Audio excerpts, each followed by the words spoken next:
flat earth cosmology in Matthew's Sermon on the Mount, and Jesus Christ breaks Torah by the forbidding of oaths. I am working my way through the New Testament in Scrivener's 1894 Textus Receptus.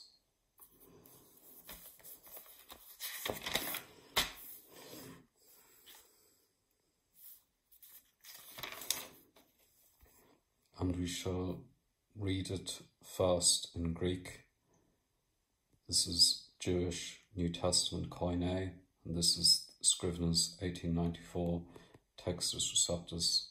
And I hope to release an edition of this by Christmas, the Gospel of Matthew. So here we are in chapter 5 of the Gospel of Matthew, and we are reading from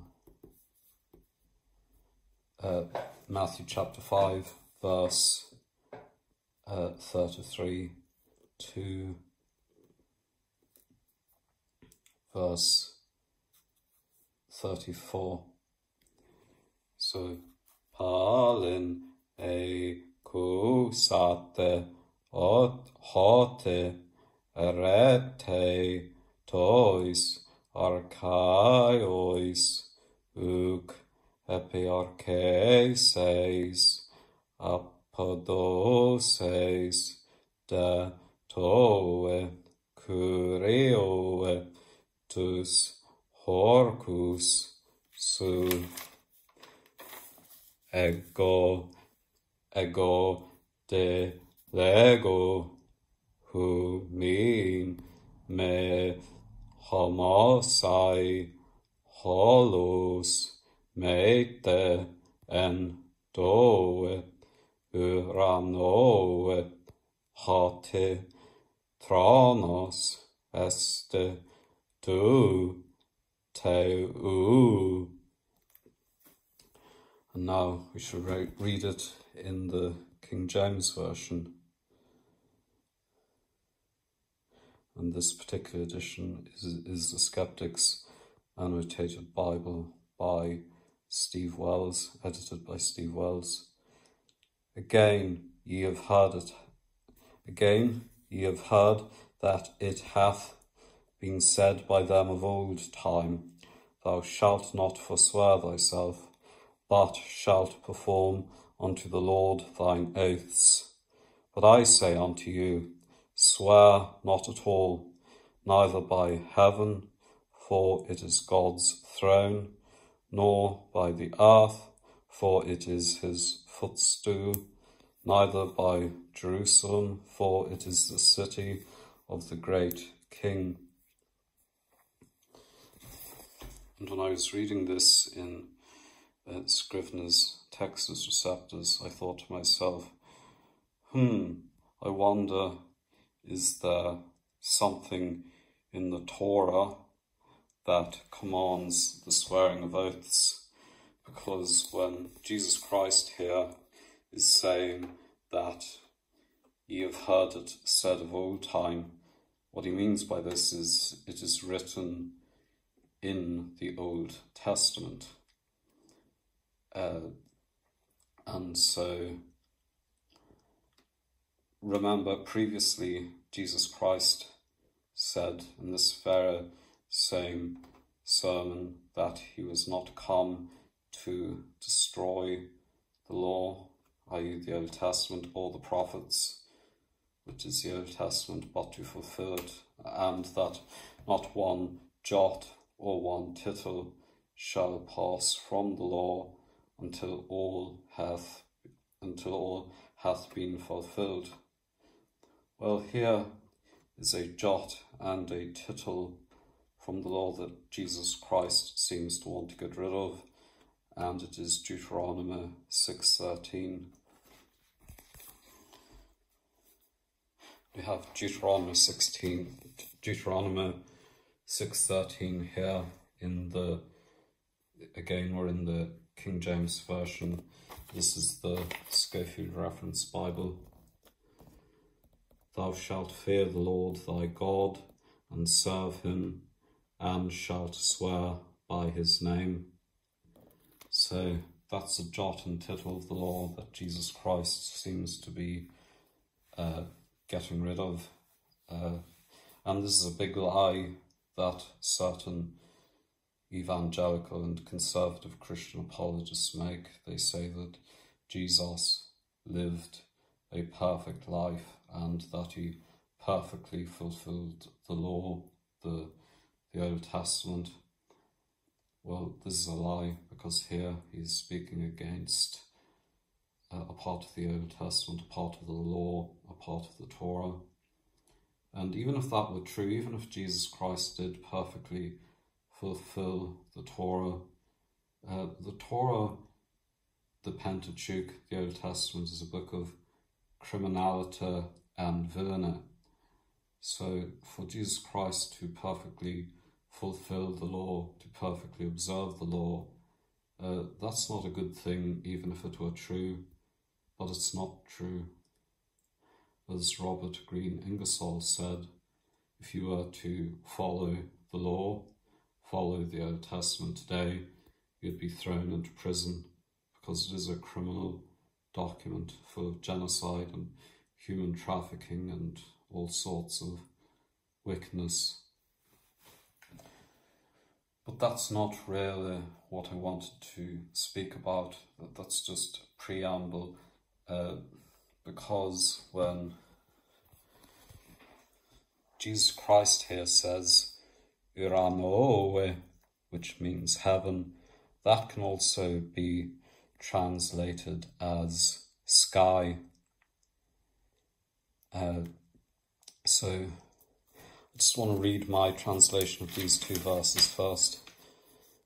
Again, ye heard it said from of old, that thou shalt not swear falsely, and but thou shalt restore unto the Lord thine oaths. What that means is that if you swear something, you must fulfill what you have sworn. I'm translating it super literally so as to try and understand the Greek, but it's not brilliant literary English. But I say unto ye, not to have sworn at all, neither by heaven or the sky. I haven't translated the Greek here. Hote, because este, it is, because the sky is the throne of God. So the sky is the throne of God. Whenever we in the 21st century hear something like that, we think that Jesus Christ is speaking metaphorically. But I don't think he is. I think that Jesus Christ really did believe that the sky was a physical object and that it was God's throne.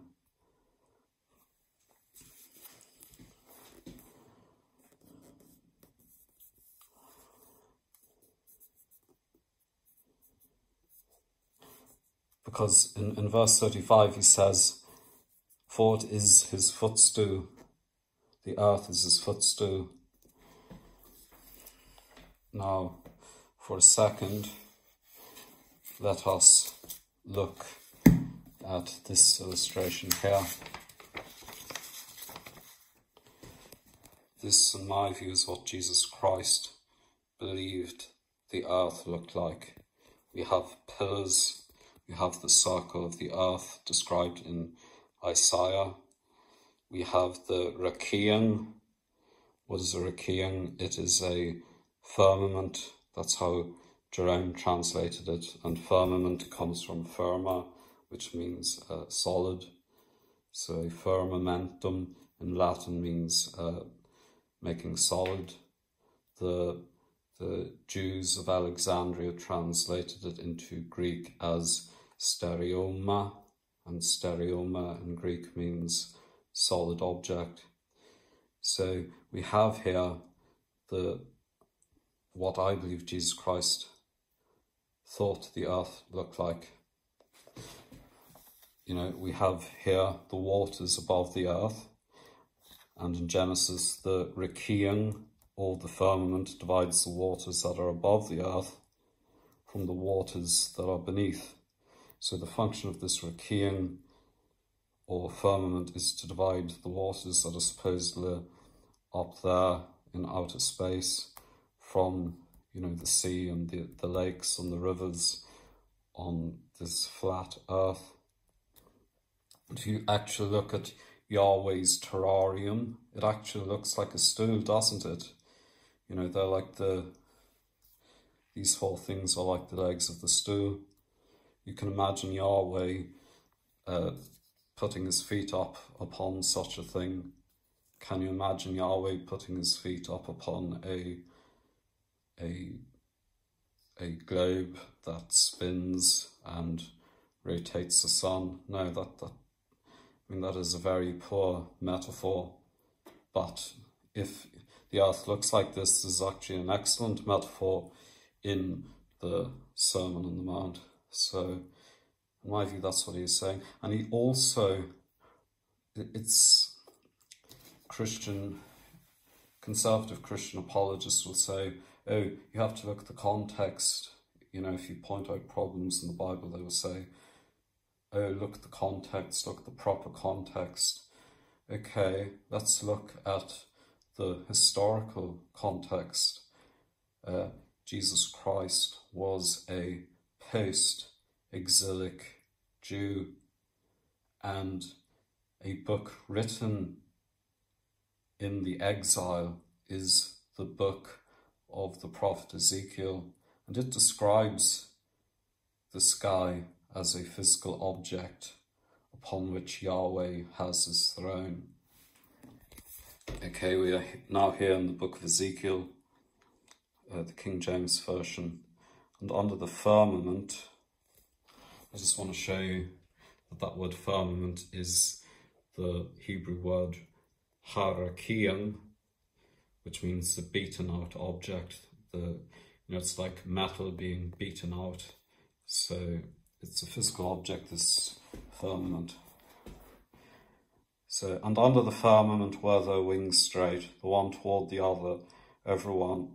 And just backing up a wee bit, Ezekiel has an acid trip here that is very similar to the acid trip in the book of Revelation. Indeed, I think the author of the book of Revelation just plagiarized a lot of the ideas from the book of Ezekiel. And that again proves to us that the book of Ezekiel is very current in first century Jewish life, because Jesus Christ was a first century Jew. So the fact that we find stuff from the book of Ezekiel in the book of Revelation, that proves that this book was very current and it was on the lips of first century Jews. So chapter 1, verse 23, and under the firmament were their wings. So here Ezekiel is having an acid trip of these fall monsters that show up again in the book of Revelation, and he's describing them. And under the firmament were their wings straight, the one toward the other. Every one had two, which covered on this side, and every one had two, which covered on that side, their bodies. And they went.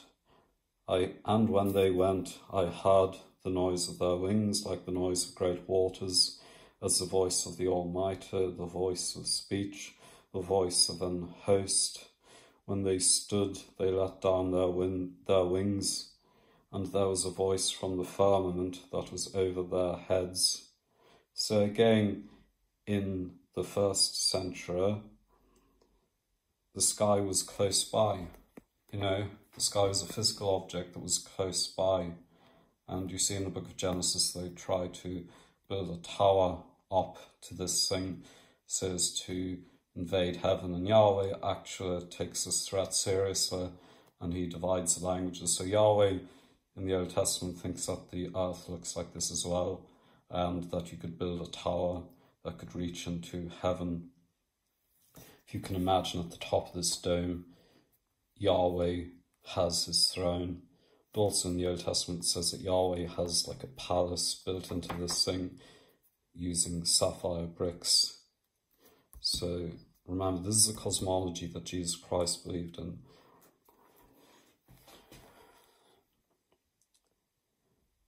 And it's just above our heads, this physical object. Again, I don't believe in flat earth. I'm just saying that Jesus Christ believes in flat earth, and that's why we shouldn't take the Bible seriously. And there was a voice from the firmament that was over their heads when they stood and had let down their wings. And above the firmament that was over their heads was the likeness of a throne, as the appearance of a sapphire stone, and upon the likeness of the throne was the likeness as the appearance of a man above upon it. So this book of Ezekiel seems to be describing what Jesus Christ is talking about. You know, that the sky is the throne of Yahweh. So that's just what I wanted to say. I think that I covered everything here, and I just think that the Bible, both the Old Testament and the New Testament, is hopelessly out of date, scientifically, cosmologically, morally, and I think that people should no longer pretend to believe in it.